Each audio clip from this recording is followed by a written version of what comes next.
Why do I like Impact Wrestling? Like, now this is an Impact Wrestling like show. This is like you and I kind of became like the most niche wrestling discussion because there's Steven Larsons out there who pretend to watch Impact. There's all these people that pretend to watch Impact Wrestling. Here you and I are actually watching this shit, and it's some of the worst stuff we've ever watched, but we're like pretending it's good or okay. I've been able to find enjoyment out of it. That's the whole thing. Like WrestleHouse 2, I enjoyed that because we started off like introducing the whole alternate universe of wrestling. Impact, even though they did that last year when Tessa was still involved and she was part of it. But like I enjoy the whole wackiness of it, the whole Southpaw Regional Wrestling kind of inspired take, and just the fun they do, like toss into the wall, just be like, what sticks, what do fans like?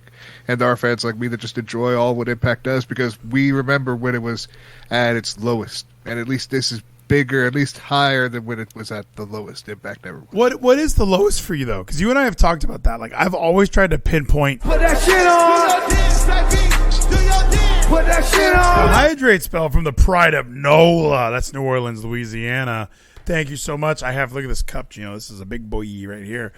So what are you thinking? Like, what was the lowest part for you? Because I've tried to define it. I've tried to come out and say, like, for me, an obvious low point was the Pop TV deal where they went to this, network that nobody even knew they had or had heard of. And then I look at Bobby Roode leaving. I look at Sting, AJ Styles, Bully Ray, like all these talents who had won the belt and then walked away. Green Rope TNA is a joke that I always mention. Stand up for wrestling. Like I remember wanting to like Drew Galloway and TNA, but it all kind of sucked. So like for you, when you're comparing today's TNA to the low point, what's the low point? I do think, even though like I was a fan of the Rising, I like the whole stand up hashtag. I enjoyed Drew Galloway and BDC, but like I do think that was the low point. Like that was the lowest point. Even though they were still selling out, they were still getting big arenas, especially like when Gato came in there. Like what's his name? The fucking dude. That was the Gato, right? I forget his name. Right? Gato's a wrestler. Big factor.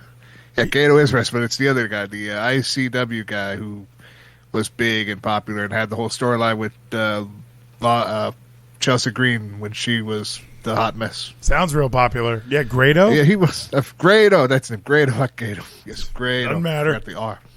Same fucking difference, yeah, but at least he was not as popular as Gato. Gato was at least popular, and New Japan next to him right in the show, but yeah, Grado, he was at least entertaining. He did help Impact, I think, because like the internet and everyone was a big fan of him, but that was still, I think, the lowest point Impact was in. After all the other stuff going on, Green Rope TNA, we have Stand Up for Wrestling. Well, and even the generalization. We all loved Grado. Like, nobody liked Grado. I think there is a pocket of Impact Wrestling fans that do enjoy that kind of stuff, that like the Grado. Like, I didn't even mind... Like, Rockstar Spud was a better version of Grado than Grado was, because even Spud was like a small guy getting into fights with Tyrus and EC3. Like, that's at a little more believable. He looks like an athlete. He was still silly, and we never thought he had a chance of winning anything. I liked that stuff a lot more than the Grados of the world who come in and they don't really know what they're going to do with them, so they have like weird matches against Al Snow. What, like... The rivalries that they would pull out of their asses sometimes really make me believe that, man, like that, maybe that was the worst part of Impact. But I'm even reading in the chat, this might be the worst era of Impact right now. Like, we're in an era of everybody leaving, nobody sticks around. Like even Josh Alexander winning is kind of a sign that, you know, Brian Cage left, Tessa left. Like, everybody leaves Impact Wrestling. It's not like there's this huge line of people trying to get in. Impact is so desperate for, like, Kazarian wants to do a match here. That's fantastic. Like, when you look at the guys who leave the NWA, this was kind of they're still in the same tier as the NWA. They're not AEW. They're not New Japan. They're not WWE. Impact is on this low tier when just a few years ago they were the tier behind WWE. That's true. Like, it's because the whole downfall from the whole Green Rope era with the whole stand-up, I do that was like what's got us to where we are now, which is this low point, but it is starting to get up, I feel. Because we are building up these stars like Josh Alexander, like Speedball, like EY that's still being used, but we don't know where the storyline's going to go with the whole VBD with Joe being gone. But hopefully Joe does kick out cancer. We can bring him back and have this big return for the monster, the real, true monster of all monsters. Like, and yeah, I think if you watch Impact every week, you are rooting for these guys. Like, I think you and I like when Deanna won Diva of the Year last year, it was because we were watching every week, and her compared to Britt Baker, her compared to Riho, her compared to Bianca Belair, like anybody that we would stack her up against week to week, I was thoroughly enjoying Deonna Purrazzo much more. Like I thought her matches were fantastic, her storyline, that whole gimmick of the virtuosa and just her entrance and the music and all of it felt so well put together. And I thought, wow, how is no one else enjoying this? Like even in the chat, like Josh Alexander might be the most overrated non-draw. You know, like, yeah, he's a really good in-ring talent. He's great on the mic. Everything about him is like this. He's like Ricky Starks. I'm checking all the boxes. I check all the boxes. But there's still something missing there. Something is still not clicking. And I don't know. When I'm trying to get people to watch Impact, then what will happen is we will get people to watch Deonna Purrazzo. We had a crowd for Hard to Kill, and she kind of let us down. And I felt like once I kept watching her in the weeks afterwards, I thought, oh, this isn't as good as it once was. So it's so back and forth. Like when you're watching Impact and you're a loyal fan, you have these like beer goggles on where you just think everything's awesome. Impact is the greatest. Why would I even doubt that this is the number one wrestling company? But just being like involved, now that I watch a lot more AEW and a lot more, I'm probably watching the most AEW out of all of the products right now. I think an Impact is the worst, like by far.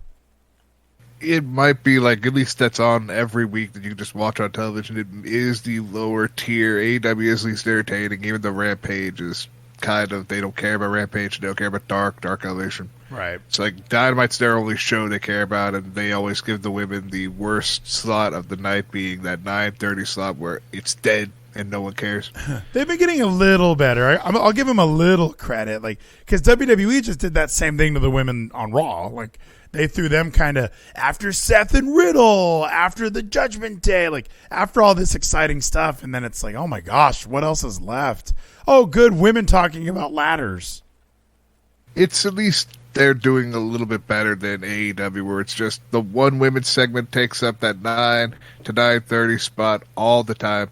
Especially having like Paige just be all rusty, mess up the cues, mess up the time, and only having Tony and D-Blay about like 9 minutes. When they could have had like even more time. They could have had like 16 minutes. They could like cut down the whole promo, have it be a backstage shit just to set up for a lumberjack match, and give Tony and Serena Deeb a lot more time, because that's what they need, is to focus on the women's wrestling.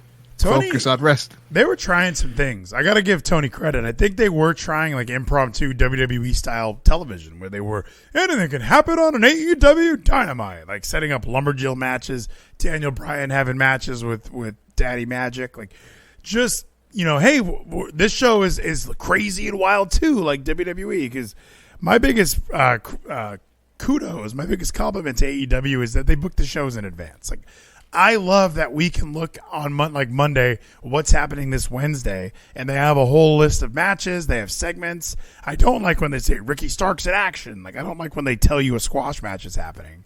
Like, you can do that on like Dark Elevation. Like, you can, if you put up a thing like Sting is in action, I don't care who Sting's wrestling. I might check that out just because it's Sting in action. It's like a live event. You never know who they're going to face. Like when I went to the whatever that wrestling was here, it just said Carlito in action. Who knew he was going to fight the Blood Hunter, dude?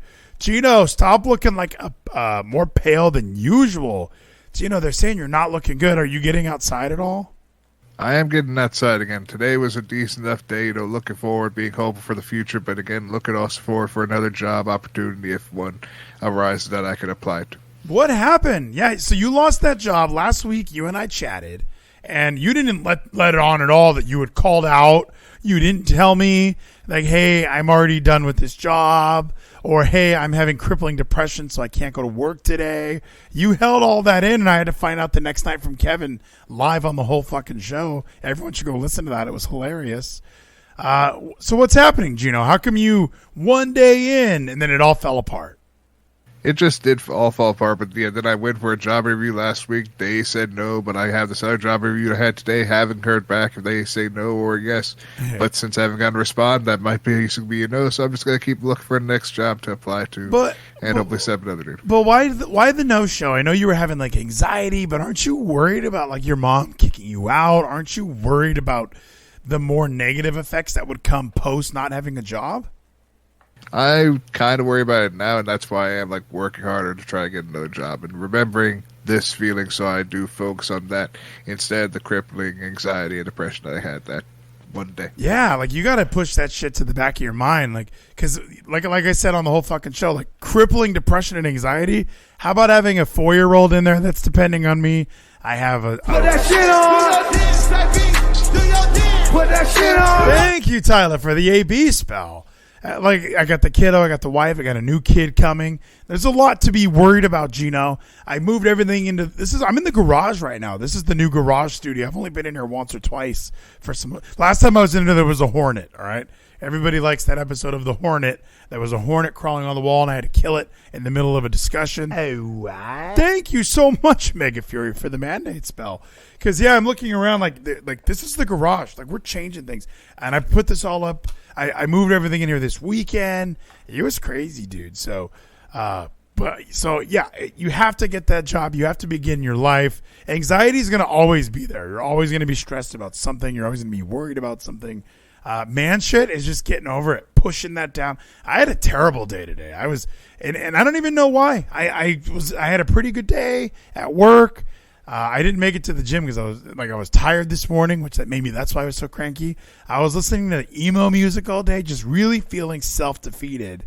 But you got to keep going. You got to keep working, dude. So I'm glad you're still looking, but I want you to keep that in mind. What's scarier than work is being kicked out of your house. You still live in that cube. You're in the cube. It's time to get out. I am going to try to be getting out, or at least having that time period for work where I am out of this cube and out in the public again, being a normal functioning member of society. You can do this. I know you can. I know it's been a long time, and I was loving that in the Discord. Like you didn't tell me at all about this whole no job thing. And on Wednesday, I kind of was scrolling through. You were like happy to not have a job. You were watching wrestling. Did you watch the new My Hero Academia season 6? I haven't been caught up on My Hero. I've been catching up a little bit on JoJo's Bizarre Adventure because I missed this whole series. Right, but that's been what I've been caught up. Florida boy, welcome. I hope everything's okay with that hurricane out there, my guy. So Geno, this Friday night though, this is our weekend. Last year I was furious with Impact Wrestling for letting AEW bully them into moving their pay-per-view from 7 p.m. to 9 p.m. Central. They were there's an episode of Battle of the Belt or some shit, or Saturday Night Dynamite. We better move our biggest pay-per-view event of the year to accommodate All Elite Wrestling.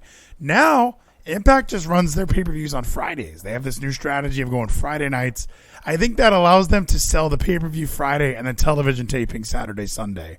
So that allows them to get their pay-per-view event in, and then they can do 7 weeks of television the next 2 days.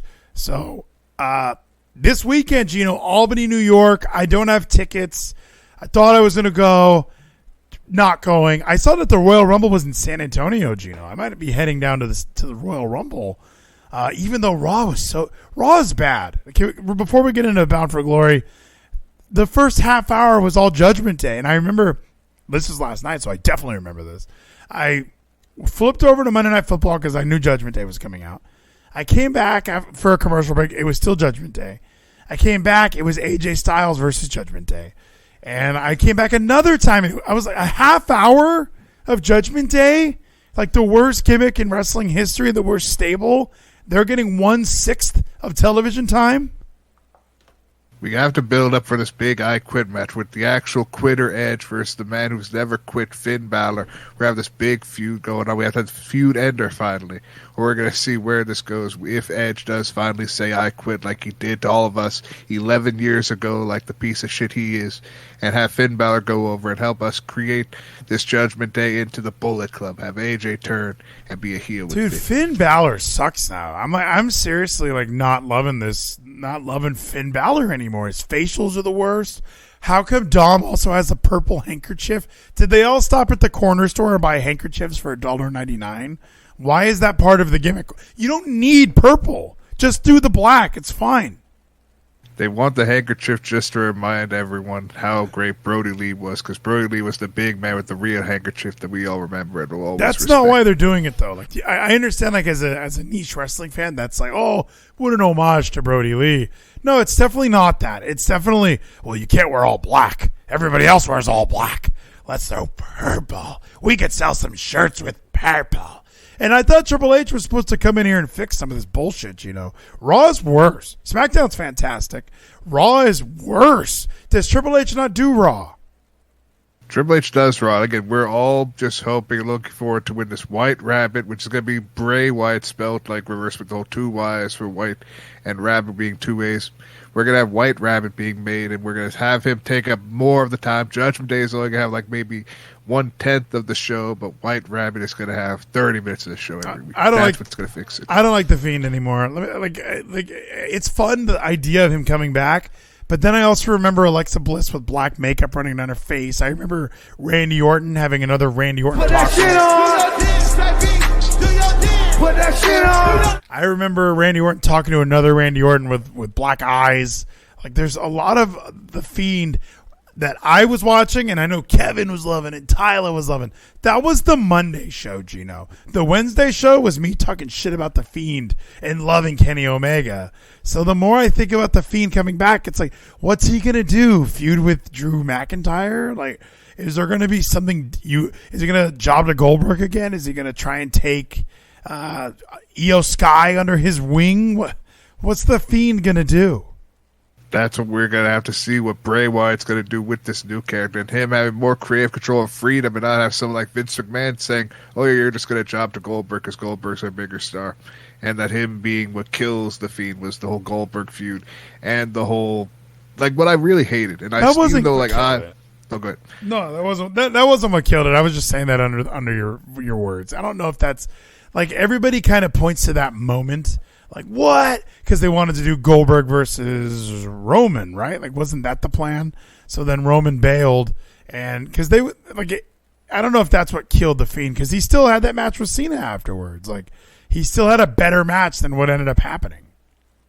But it's still, I feel, is that moment. Even though I don't agree with most of the stuff he says, EC3 even says, like, that's the moment that made him just hate WWE and, like, just realize it's over, is when The Fiend lost to Goldberg, because this genius who has these ideas just gets buried to this old dude who's maybe just wants to pay tribute to these old fucks. But again, hopefully, Bray Wyatt comes back and he has his creative freedom. We just get all these genius ideas that Triple H just lets him spit every thought out, every idea out, pays all the money he needs to, pays money for this YouTube channel to be taking down everything but 2 videos, pays for this whole record label to only respond to people by saying either feed your head or let him in. Having all these things that could all be paid for by WWE just set up for this big return of Bray Wyatt, because it's all Bray's ideas.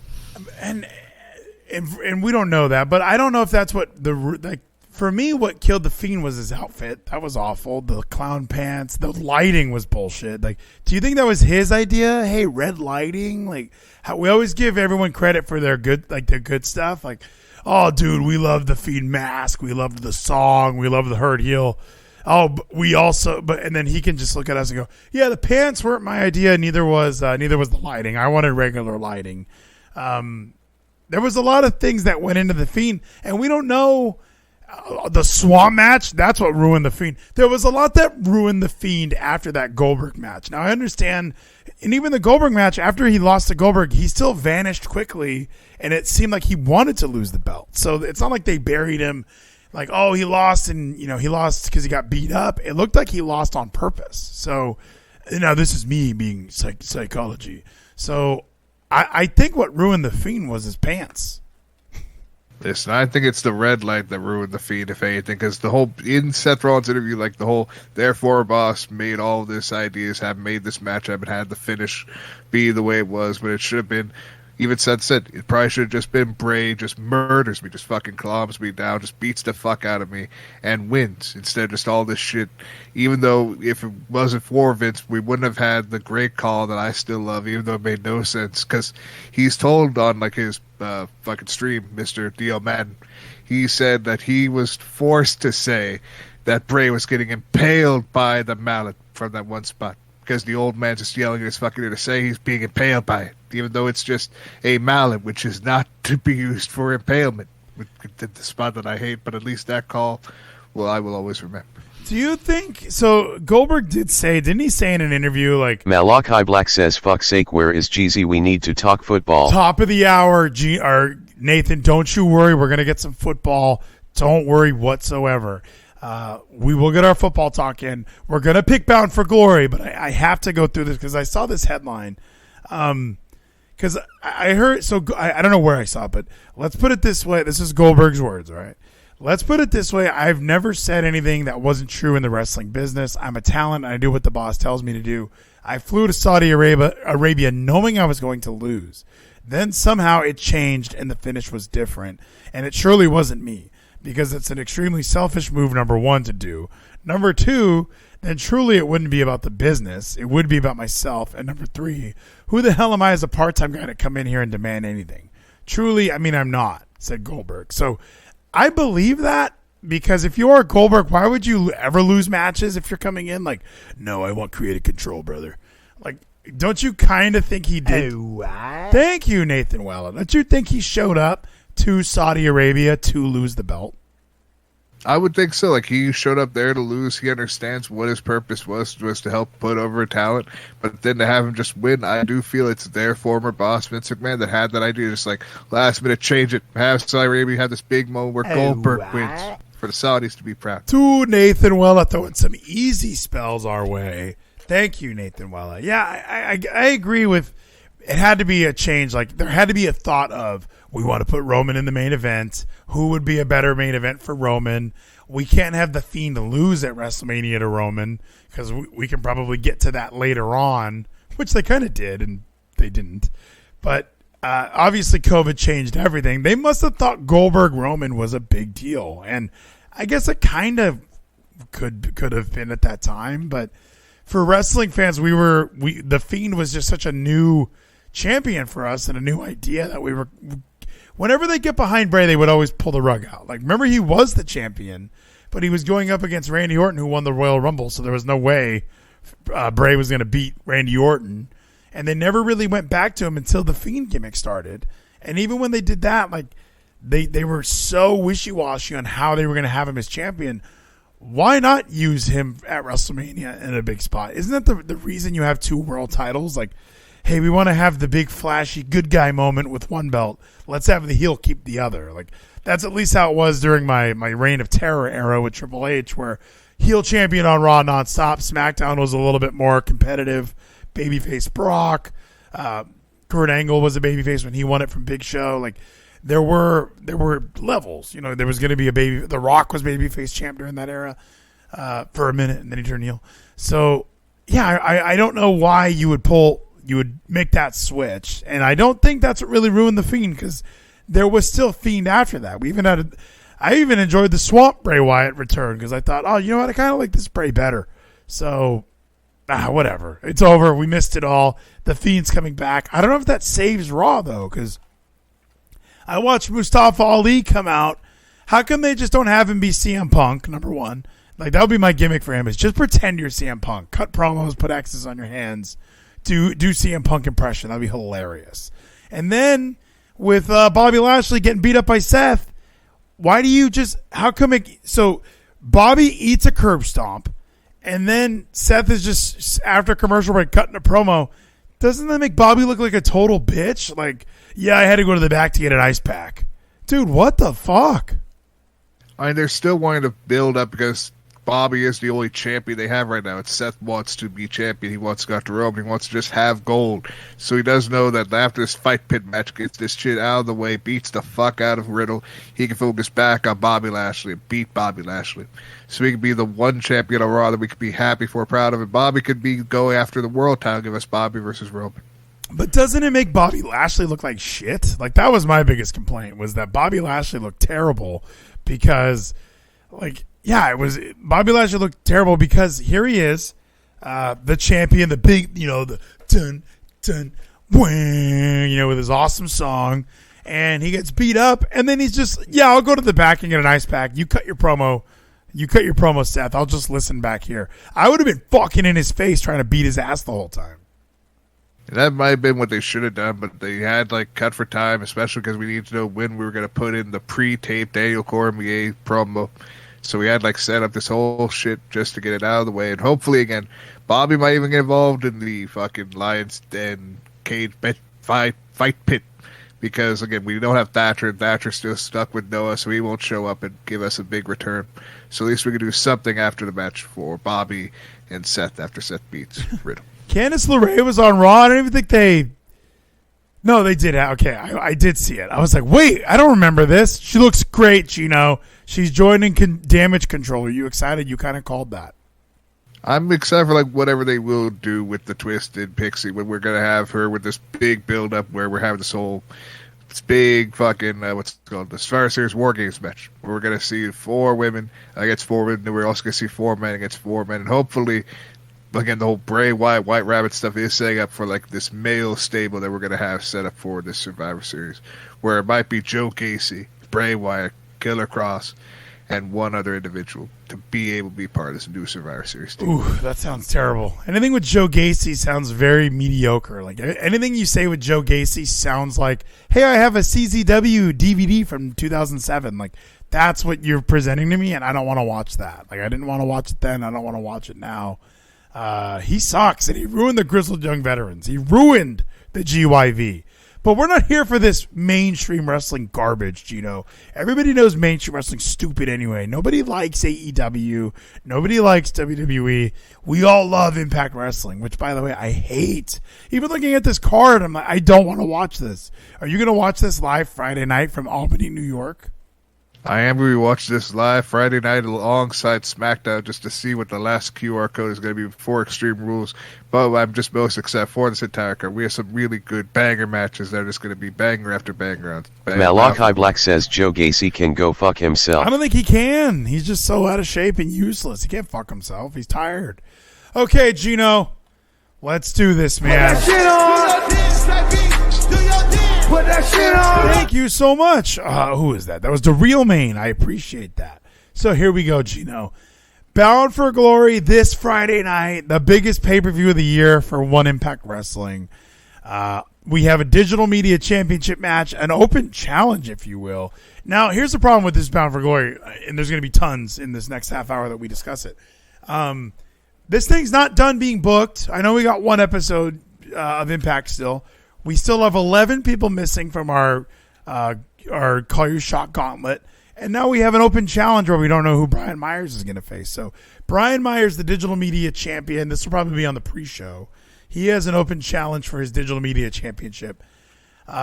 He's going to win, right? Or because I'm looking at who's in the Call Your Shot stuff, and Rich Swann is in that. So I'm assuming Rich Swann's not challenging him for this belt. Is it Zicky Dice? Is it VSK? Is someone from the Learning Tree coming back to school, Brian Myers? That's a good question. We also don't know I don't know, is Gujar part of the Call Your Shot gauntlet? I didn't really check the whole list. Gujar is official. He is official for the Call Your Shot gauntlet. So he may not do. They will have him do double duty, so he won't be going after Brian Myers. So I think this could be the time to take it off Brian. Maybe the open contract is for Matt Cardona. Matt Cardona beats Brian Myers by Brian just laying down for his major brother, and we have Brian Myers lose to Matt Cardona. Oh, that would be so terrible. Don't you want to see Matt Cardona in the Call Your Shot gauntlet? Why would he settle for this belt? Because he could get this belt, win this belt, then win the Call Your Shot gauntlet as well, because he's not at all tired, because he had the one match. He could do double duty, unlike Gujar and Rich Swann. He'll be able to be the man to do double duty. And then Call Your Shot after the Josh Alexander match for him to be world champion and digital media champion, to be the digital media world heavyweight champion and Impact would be great. What if it's like an Orange Cassidy? Can't you see somebody from another company coming in for this? Or I don't know, because I don't think it's anybody on their roster currently. I think their whole roster is kind of booked on this show, including their one tag team now, including Motor City Machine Guns, their last standing tag team. I can't imagine who it would be, because everyone else seems to be booked. Rosemary's name isn't listed anywhere. Could it be Rosemary? I guess she's in the corner of Jessica and Taya. Who gives a shit? I guess Brian Myers, because I see Crazy Steve. Maybe it's Black Taru. Wouldn't that make sense if Black Taru gets this match? Maybe it could make sense for Black Taru to win this, like to get this match where Brian wins. Again, I have the feeling it's Matt Cardona and he wins, but if it's anyone else, Brian Myers has this match won. I'm picking Brian Myers, even if it is Matt Cardona. Matt Cardona sucks. He's not the most professional wrestler. He is just Matt Cardona. Mid Cardona. We are talking about the most professional wrestler here, Brian Myers, okay? Since leaving WWE, he's probably been like one of my go-to like favorite people. So I like Brian Myers. I like that he's in Impact. He's perfectly placed in Impact Wrestling. He doesn't show signs of wanting to, I want to chase dreams and go to AEW so I can be in my third stable already like Ethan Page. Like he's going to be great hanging out at Impact Wrestling. So let's go the other way now. Let's do Call Your Shot last. Vexed, Chelsea Green, and Deonna Purrazzo. Deonna Purrazzo, they're teaming up against Jessica Havoc and Taya Valkyrie with Rosemary in their corner. I'm sticking with Vexed. I think they can build this whole women's division around these two women. I think Jessica is great, but I think Rosemary and Taya, and then like this uneasy trio, somebody can turn on anyone at any moment. I do agree with that statement. Like we could see Rosemary turn or Taya turn, and like they do all this, or Havoc just becomes Havoc instead. Jessica in the middle of this match, we have like some type of spooky shit that goes on where she gets being sent to the Undead Realm, becomes Havoc. But we still have one more episode Impact. We don't know what's going to happen there. So for right now, with what we know, I would have to agree that Vexed has this match won. I'm going Vexed, man. Even if they change whatever, I think Vexed has this in the bag. I think it'll be an easy victory for our friends over at Vexed. Moving on to some more women's matches. A lot of women's matches on this event. A career-threatening match. Mia Yim versus Mickie James. If Mickie loses, she will retire from in-ring competition. Mickie James, I don't see Mia Yim being the one to beat her because Mia Yim isn't sticking around in Impact. I think Mickie has a little bit more left to do with Impact Wrestling. She can put over somebody that's going to stick around.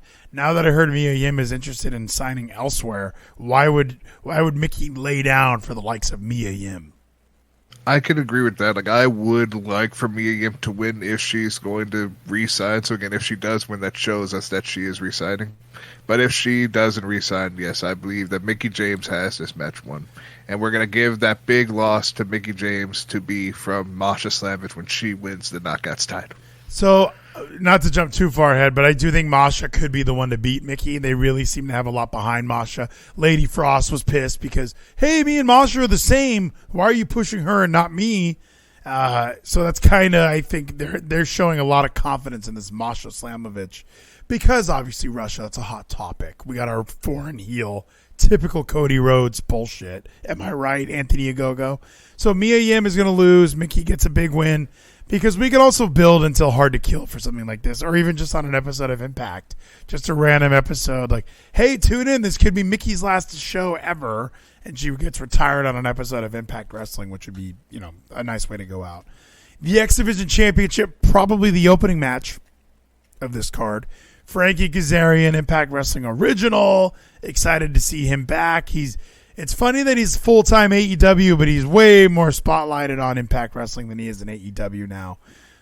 So Kazarian and Mike Bailey. There's no way Mike Bailey is losing this belt. Yeah, of course, Mike Bailey has his match won. I'm just really excited for this, where this is going to lead for Mike Bailey. Maybe after the match, Mike Bailey gets just so aggressive, just beats the shit out of Kazarian, and then CD has to come and save the day. We get Christopher Dales versus Speedball at Hard to Kill. Doesn't this all kind of suck? Like, these matches have been really easy to predict. There's one match on this card. There's two matches that are hard to predict. Like, that's really... The Brian Myers one doesn't count because that's a TBD. The Call Your Shot, that's an interesting thing to try and predict. And then I think we can maybe make arguments about the women's title match. But everything else is so fucking vanilla. Like, Bound for Glory used to be awesome. Remember we watched that one in Philadelphia, like the 2011 Bound for Glory, where every match was like a blow-off to a major rivalry? This company can't pull that off because nobody works here for more than 90 days. By the time we start to like people, they flee this company in a panic for Impact Wrestling or WWE, and it's unbelievably frustrating. I don't want to watch this. It sucks. I'm sure, again, what I realize and I've just learned to accept is I just want to enjoy good wrestling. After, again, when I saw live in front of my face Jonathan Gresham versus Blake Christian, I realized this is what I love. I love pro wrestling, just technical and just high flying, just the two contrasting styles, just how amazing they were able to work together. I want good wrestling. That's what we've been getting finally. So I know at least Bound for Glory will give us good wrestling matches like Speedball and Kazarian. But we know who's going to win. Like, the best part about that Gresham bullshit is that you didn't know who was going to win. Or did you know Gresham was going to win? I always forget the other person you say he was against. Blake Christian, I remember him. I don't know. Like, I like a nice nameless, faceless match too, but not for my biggest pay-per-view event of the year. Like, you went to a GCW show for $10 Like, yeah, I would like a nice match here or there. I loved Carlito and Bloodhunter when I was there live. That was a different expectation than the biggest fucking pay-per-view of the year. And that's what I'm watching. I'm watching the biggest event of the year is supposedly this Bound for Glory, and you're telling me that Mike Bailey versus Kazarian in a match that Mike Bailey's going to win, or even if he loses, why would he? Like, these are the biggest. This is the biggest show, and nothing on this card has a buildup of like a WrestleMania or even an Extreme Rules. Good God, we've been building Seth versus Riddle for too long at this point. People are kind of sick of it. Even Daniel Cormier said in his video, "We're all sick of this." Like, yes, we are kind of. Thank you. So, man, I'm so, because now let's go to the next match: Impact World Tag Team Titles. Honor No More, who's leaving the company against the Motor City Machine Guns. Like, listen, I think in all honesty, we do know it's going to be Motor City Machine Guns, but you know what?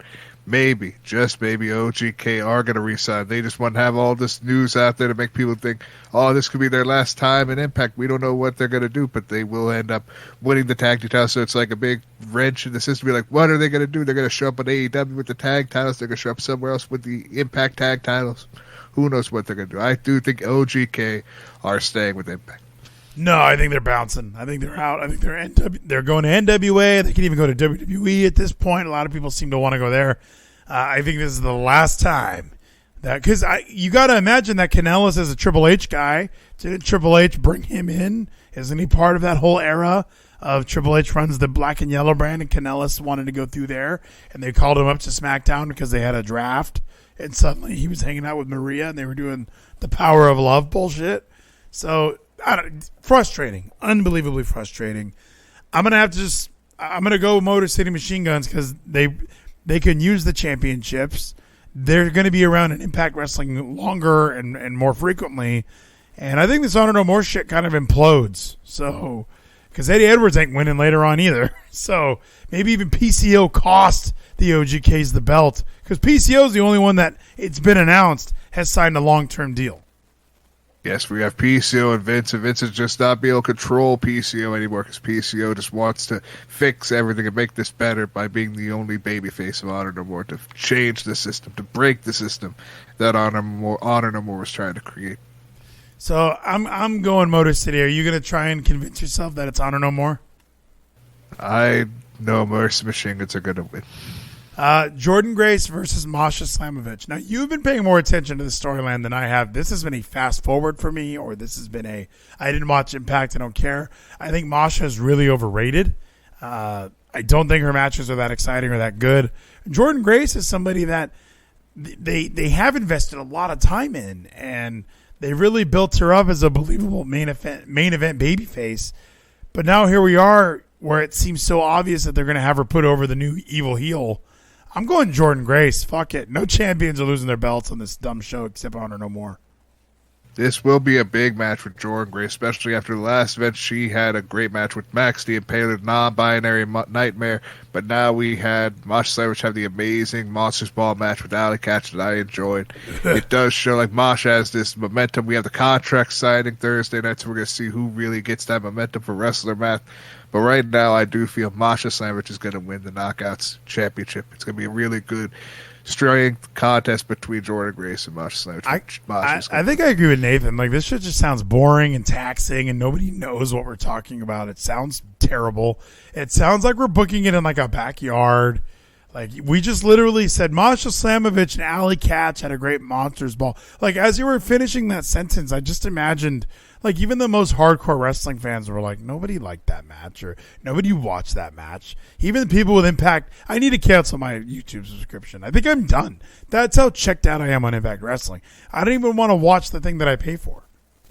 Listen, Bound for Glory is what's going to change everything. I'm telling you, we're going to realize just how good Impact is, because they're going to be able to give us moments that we never thought we were going to see, like in the Call Your Shot Gauntlet. All these 11 names, we don't know who they could be. It's going to be big surprises all throughout. We could see the Kiss Demon for all we know. And even in the chat, like Jack O'Jill, like, he's so right. They're so lucky they have journalists like us to cover this shit, Gino. Like, that's really how I feel at this point. Like no one else is talking about this. No one else cares. Even that Total Nonstop Impact podcast, I think they don't even exist anymore. Like, it's just you and me who watch the show. When I'm watching these episodes of Impact on YouTube and they have 200 thumbs up from Ultimate Insiders, that leads me to believe that there's only 200 Ultimate Insiders. Like, there's not that many of us. We're in a very, very eclectic group. They talk about that Impact Plus subscription where you can still subscribe on their app. I don't know who has that. Why are we letting all this talent leave? Whatever. Okay. Main event, or second, let's do the title match. Josh Alexander's beating Eddie Edwards, right?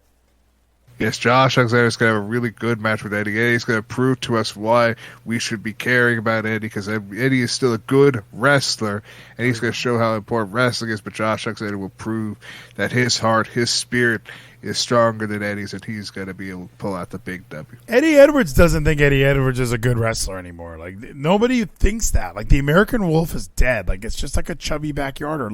Like the most professional wrestler, Brian Myers. That was my favorite feud, I think, in Impact Wrestling history, because Brian Myers was telling Eddie Edwards things he needed to hear.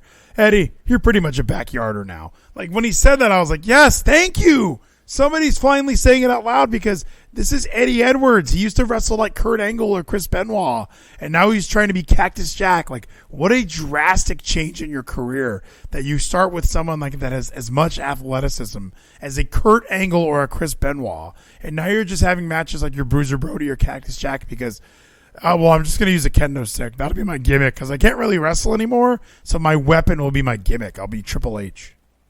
Listen, he can still wrestle. He is trying his best to show people the importance of Noah, because he came from Noah. He is the only Western man that we have, besides RVD, who's wrestling Noah and is still like a big name to some degree. So we have him being represented, and he's trying his best. But yeah, he's not the same Eddie like he was back in Noah, but he was back in the American Wolves, and that Dave Richards now has been passing him by. So hopefully, again, this is at least going to be a good wrestling match. Nope. But it will be Josh Alexander getting the big W for the World. What's your favorite Eddie Edwards match? Like, there's just you keep saying Eddie Edwards is a big name. He wrestled in Noah. Like, he's not, though. Like, he's not a big name. Eddie Edwards is the other guy from the American Wolves, and the American Wolves are who are they? Like, there's such a little footnote in wrestling history. They were around Impact Wrestling when it was on the decline, obviously, when everyone stopped watching it. Like, they were Motor City Machine Guns after Motor City Machine Gun, like, once they left. We have a new athletic tag team. These guys are fantastic. But nobody was watching. Nobody watched their feud against each other. And now, even looking at Impact now, like, how has this guy been a multiple-time world champion? And he's not a big name or good. Where's he? Like, rank him as far as former Impact champions. He's definitely last. He is pretty low, at least for the recent ones, because his big moments were his matches with Sami Callihan, and then his match with W. Morrissey, which I think was his best match his entire career. Was him and W. Morrissey so far, at least for the recent career. W. Morrissey, but then the Sami Callihan match, which made us all feel sorry for him, want to give him the title run because he deserves it after almost dying by Sami Callihan. Yeah, well, that's what I was going to say. Like, that wasn't even a match, by the way. It was just an assault after a match where Sami broke the bat in the eye. Like, that was just a moment in wrestling. It wasn't even a match. So his greatest moment is getting smashed in the face by a baseball bat. Like, that's his greatest moment, is Sami Callihan missing the chair and hitting Eddie Edwards in the face with a bat at full strength. So that was his amazing moment. That was the last time Eddie Edwards had a great match, was when he took a baseball bat to the face in a brawl. That was his second. I'd say W. Morrissey. You even loved his match with W. Morrissey. Just because I like a match doesn't like. Is that my favorite? Okay, yeah, my favorite match was him and W. I didn't love it, by the way. I said it was good for an Eddie Edwards match because they're all so terrible and shitty. His best match is probably Full Metal Mayhem. Him and Davey against the Hardys and the Dudleys. Like that's probably his best moment. That was the greatest he was ever going to be. And that's what we got. And he sucks now. He's always sucked. These Capris. When he went to Capris, he should have known his career was over. Started wrestling in high tops, wrestling in a shirt. Like, he did everything he could to show, like, yeah, I don't really take this shit seriously. Yeah, so at least we're going to have Josh Alexander have a big, easy win, hopefully. But it still will be a good match. But we might have someone cash in to call your shot 2 years in a row on Josh Alexander. You can't just say it's going to be a good match. We know it's not going to be. I'm confident it's going to be mediocre. Like, wouldn't you rather see Josh versus like Speedball or Josh versus Rich? I don't even take a Josh Rich Swann. They set that up like it was supposed to happen, and they were like, "No, we're going to do this one instead." I would take a Josh. I wouldn't take a Josh Macklin. I would take a Josh Moose. I would take a Josh Callahan. I would take a Josh PCO at this point. But the fact that we're doing Eddie Edwards is ridiculous. And I don't know if I could say it's going to be a good match. I'm just being optimistic and hopeful that this is going to be a good match. It won't be match of the night again because we also have SmackDown that might have good matches. But right now, this could be close to it because Sheamus, Gunther, that might be match of the entire night. Yeah, and when it won't be the best match of this card in itself. Impact this card, there's going to be better matches. I think Mia Yim and Mickey is going to be better than Josh and Eddie. I think Bailey and Kazarian is going to be better than Josh and Eddie. I think Brian Myers versus Fallah Bahh is going to be better. So any match other than this one has an opportunity to be better than that. Vexed has an opportunity to be match of the night. So where's Tasha Steelz? She has opportunity to be match of the night. So call your shot gauntlet. Obviously, this is the last one. So for those who are unaware, this is a 20-wrestler intergender gauntlet battle royal. So it's pretty much an intergender Royal Rumble. And the winner receives a trophy and a contract that they can invoke anytime within 1 year for a championship match of their choosing. Rhino cashed in to win tag belts. That was stupid. Last year, we had Moose win the gauntlet and then ruin Josh Alexander's amazing Bound for Glory by cashing in the same night. So that has happened. You think it's going to happen second year in a row. I think we're going to need some build up. We can make a superstar with this trophy. I don't think it's wise to just immediately cash it in again and have Josh beat that person next month. I guess I could see that now, realizing it. They should just do it again. We should have this be a moment to build somebody up. And I think, in all honesty, with all this stuff we have with Impact Stars and who could really use this, Eric Young is going to win the Call Your Shot Gauntlet. Yeah, that would be a great pick. Eric Young returning would be amazing to win that because you can imagine him creeping around and coming back to win a world championship match at any time. He had a really good match with Josh Alexander at the last pay-per-view. So I can see that's a good call, Eric Young. He's not on this list. Let me go down this list that at least Wikipedia has so far. Right now, the list is as follows. It is PCO. It is Rich Swann. It is Giselle Shaw. It is Heath. It is Gujar. And it is, Bobby Fish, Macklin Moose, Sami Callihan. So some names that are kind of shocking. I mean, Sami Callihan, I guess you want to have a main eventer in this match just to make it feel more important. You know, it kind of adds to it if you have, like, oh, these guys actually want to win this so they can win some trophies.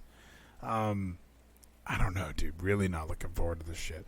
So let's see. I got a donation, but nobody said anything. It just has an item number. Somebody sent me some money.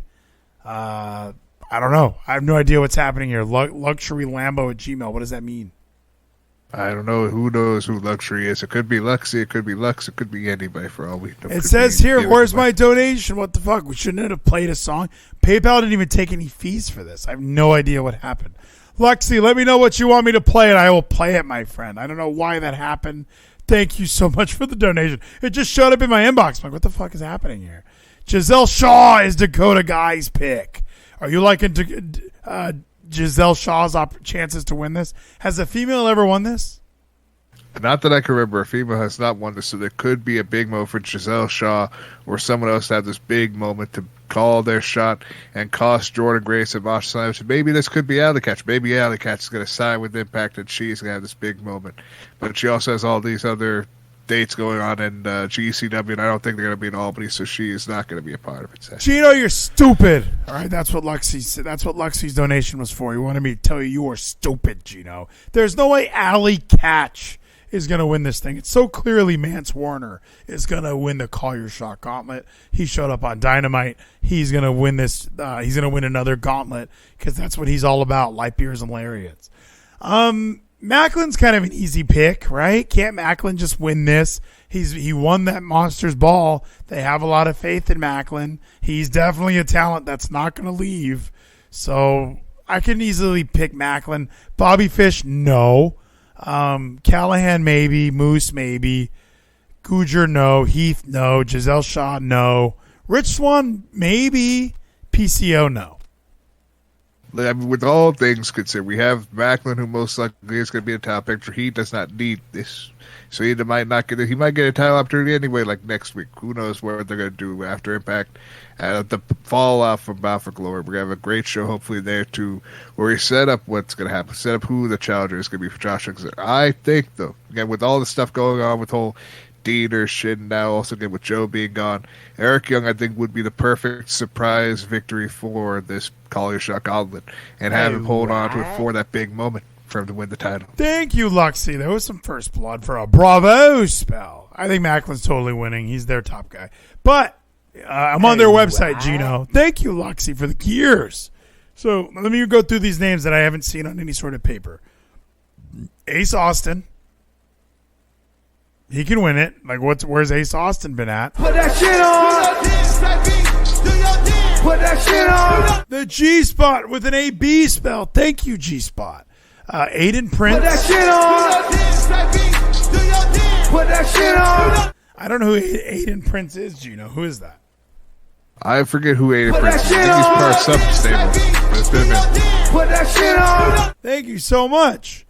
Gujar's already in there. Black Taru, he's not listed in any matches, but I think he's fighting Brian Myers. Chris Bay, he's not listed anywhere on this card. Crazy Steve's not listed anywhere. Diener's not listed anywhere. EY, who you mentioned. Gail Kim, she's not really a wrestler. Heath, we already know who that is. Jack Price, who's that? Who's Jack Price? I think Jack Price is another jobber they have there, like kind of like Scum. Reno Scum used to be. Jason Hotch. I don't know who that is either. These are guys that are definitely on like Explosion that are just putting over other guys, right? Yes, we need to have these guys put over this great town like Sam Beal used to be until he became part of the learning tree. Now he's gone doing indies. John Schuyler is on this website. Johnny Swinger, he's not listed anywhere. Juice Robinson's listed on their website. Kenny King, Killer Kelly, she's not in any matches. She can win the Call Your Shot gauntlet. Kushida, he's listed on their website. Laredo Kid, Maria Kanellis, Matthew Raywalt. These names, these are all guys that can easily come in. Rhino's still listed on here. Shogun, who the fuck is that? That guy's terrifying. Savannah Evans, Tasha Steeles. There's a lot of people. So Trey Miguel, dude, this is going to be amazing. Can't you? So it's really too hard to pick without knowing the entire list. Now, obviously, that's why there's going to be surprises. Because even a guy like Juice Robinson being listed on their website, why wouldn't Juice? They mentioned on Dynamite that he's a free agent. He lost to Moxley in a minute. What if he goes to Impact, wins the Call Your Shot, and that puts him in line for a program with Josh Alexander, or at least gives him some longevity to hang out with Impact Wrestling? That's a good idea. We have Juice Robinson, we have fucking ASOS, we have Chris Bay, we have all these Bullet Club guys coming in here. They take over, they run roughshod just so they could all get throw themselves out for Juice Robinson or returning Jay White, and he goes after Josh Alexander. That would be fantastic. I know that we need more Jay White matches because I don't watch New Japan. Has New Japan been good, Gino? What are we building towards with our friends over at NJPW? I haven't been able to catch up on like all the stuff happening in the New Japan like as much as I want to, but I believe what we're still setting up for is Jay White defending his championship against fucking what's his name? Fucking Will Ospreay. Tama Tonga. Yeah, I'm on their website. It already looks like the Machine Gun's already listed on a bunch of stuff, so he's definitely going back there full time.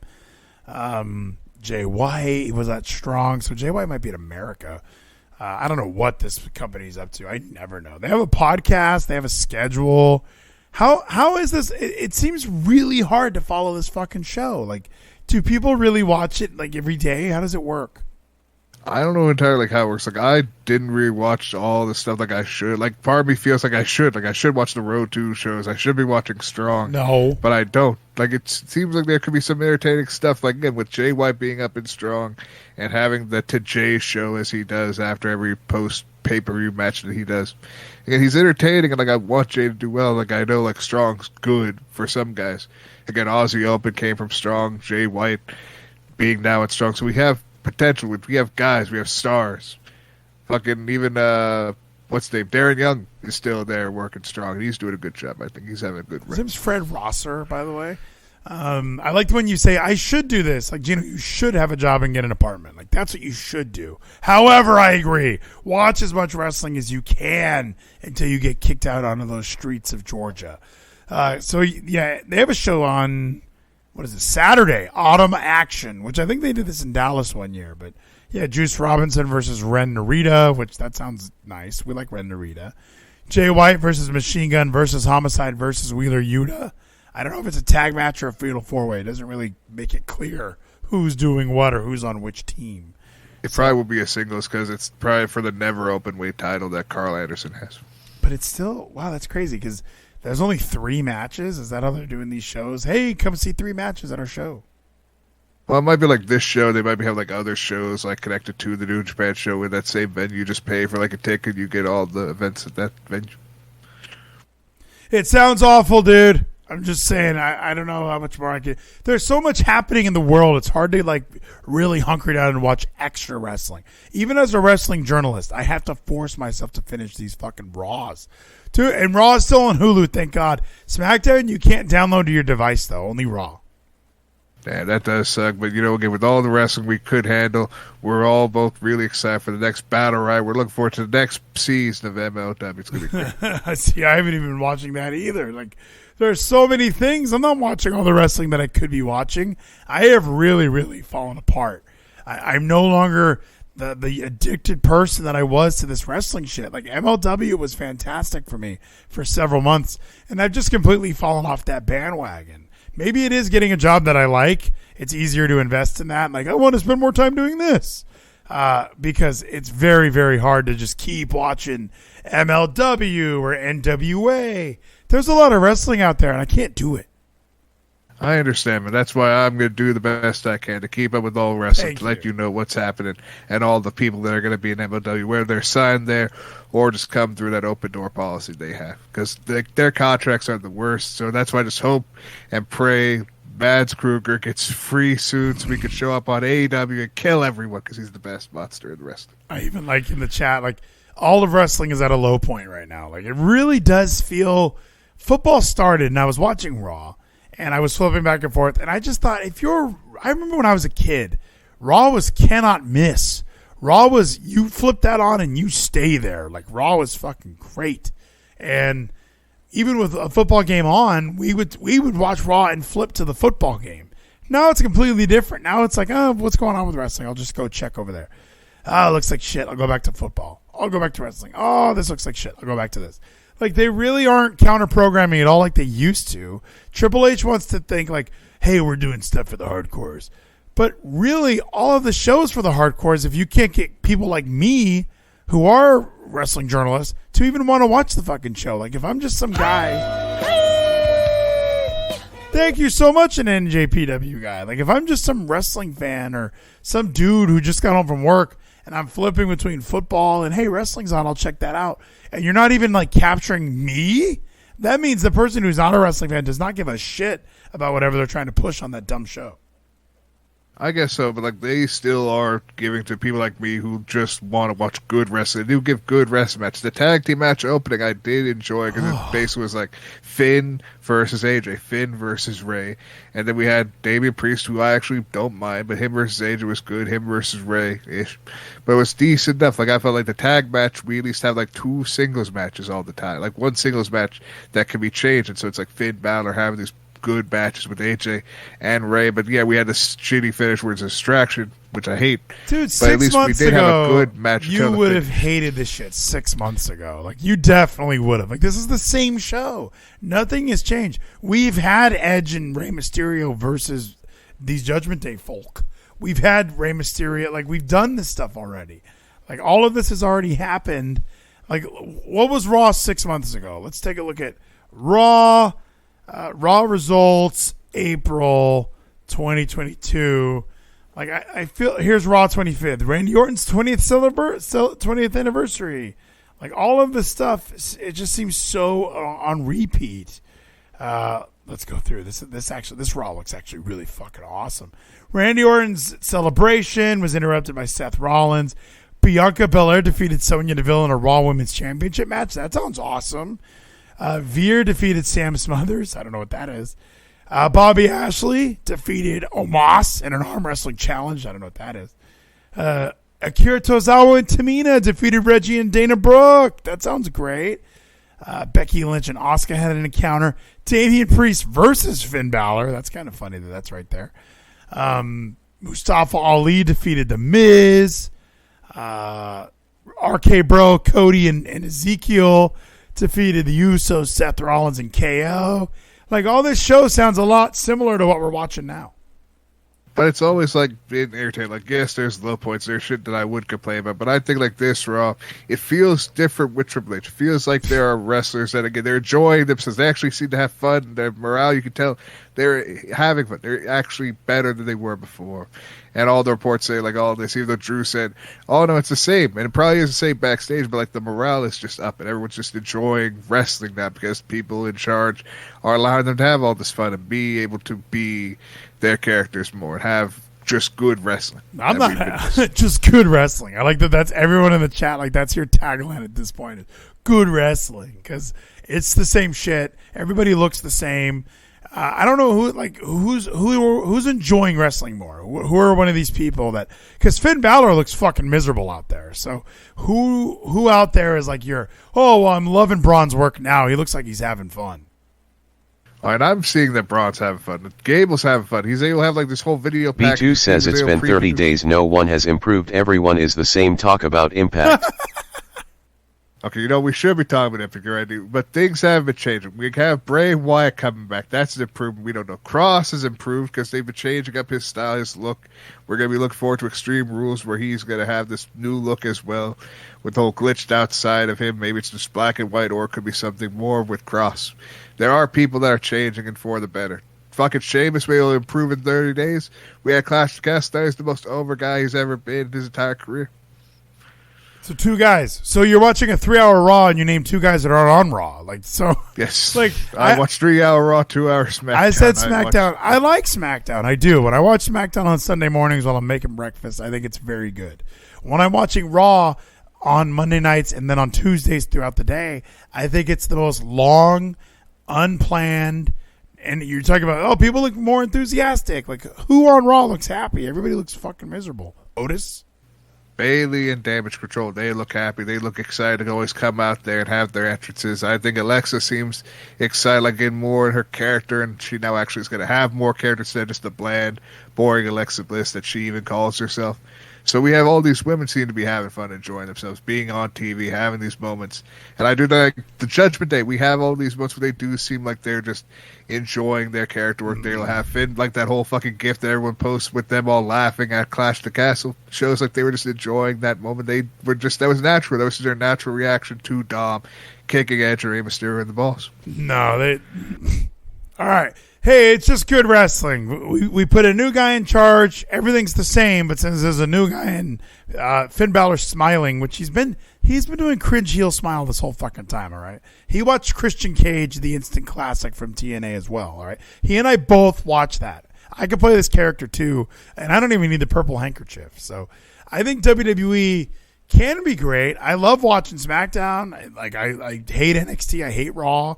Geno, 1/6 of the show was Judgment Day shit. Judgment Day is the worst. It is so bad. In the chat, Raw having commercial breaks during matches makes it hard to watch. Great call. Like, the picture-in-picture stuff with AEW really does help at least make me I know I'm going to watch it anyway because I am a wrestling journalist, but it does help me. Like, oh, it's still going on. I need to pay attention. Because if you're telling me while I'm watching it, like, can you imagine a football game just going to commercial in the middle of a fucking play? Like, no, it would never happen. We stick with the fights.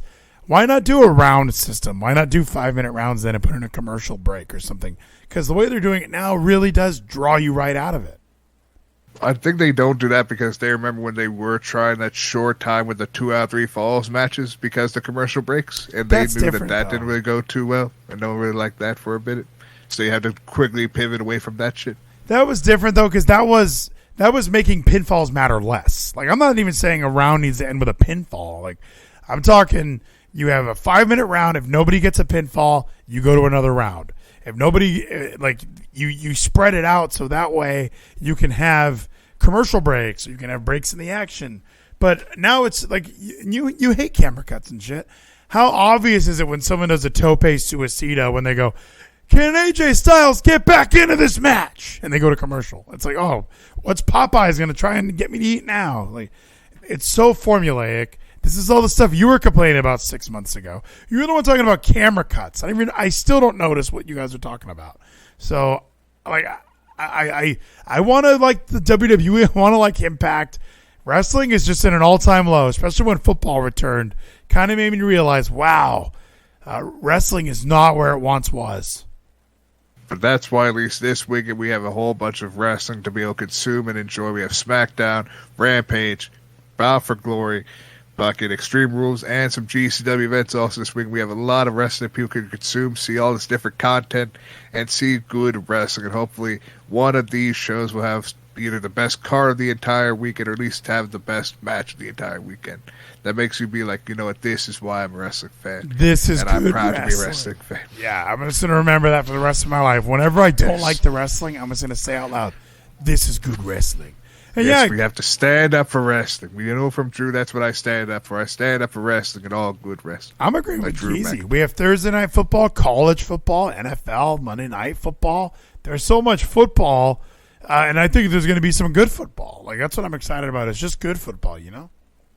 Yes, we got to stand up for football. We got to stand up for wrestling and good wrestling at that. Like Drew Galloway always gives us his good wrestling matches. Gino, I think we did it. I think we did the flip-flop perfectly. I appreciate Malachi Black says Antonio Brown. And we need Antonio Brown to do some wrestling.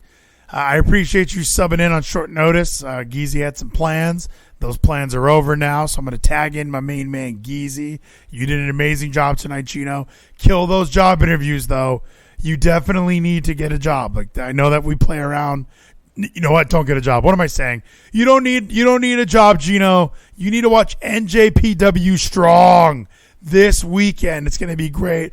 Autumn action. I can't wait. Neither can I, man. We got some G-Star shows I can't wait for, but this is just going to be an amazing weekend of wrestling. As me, as a true hardcore wrestling fan, I stand up for wrestling. I am part of Rising. # stand up. There will be good wrestling this weekend. I'll be right back after a short break. Thank you so much, Gino.